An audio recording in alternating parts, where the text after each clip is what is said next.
It's harvest time here in the village of Salida in western Nepal. But Sunita Thapa Margar isn't going to work in the fields. Because Sunita has recently finished training as a weaver, she'll spend the day making textiles, which are sold to the families of migrant workers and in tourist shops in the regional capital. Before, we didn't have the opportunity to learn these kinds of skills.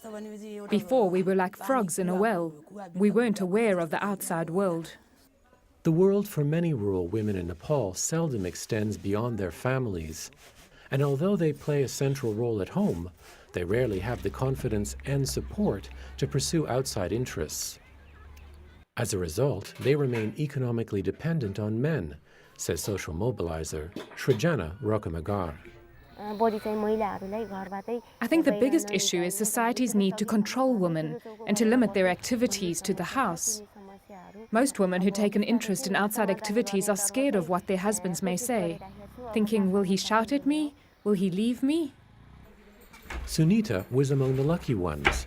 When an opportunity arose for her to learn a new skill and join a weavers group, her husband encouraged her. Today she's a member of Dhaka Productions, a self-help group supported by the UN's International Fund for Agricultural Development in partnership with the government of Nepal. Sunita's group was formed as part of a project designed to provide job skills and build confidence among those who are the poorest and most disadvantaged, particularly women and people from lower castes who struggle to earn a living. Survival in rural areas requires more than farming.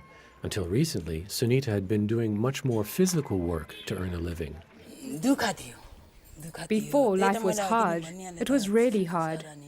I even carried cement and salt, and at the same time I worked as a potter. Lots of people talked behind my back, saying that it was really shameful that I was working.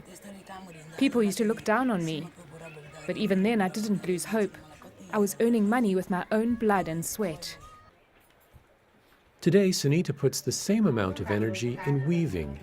And now that her group regularly sells its textiles to shops, she says her hard work is paying off. I feel very proud of myself. Before, we often didn't have enough money to even pay the kids' school fees, and we had to borrow it from others. But now we don't need to borrow anything.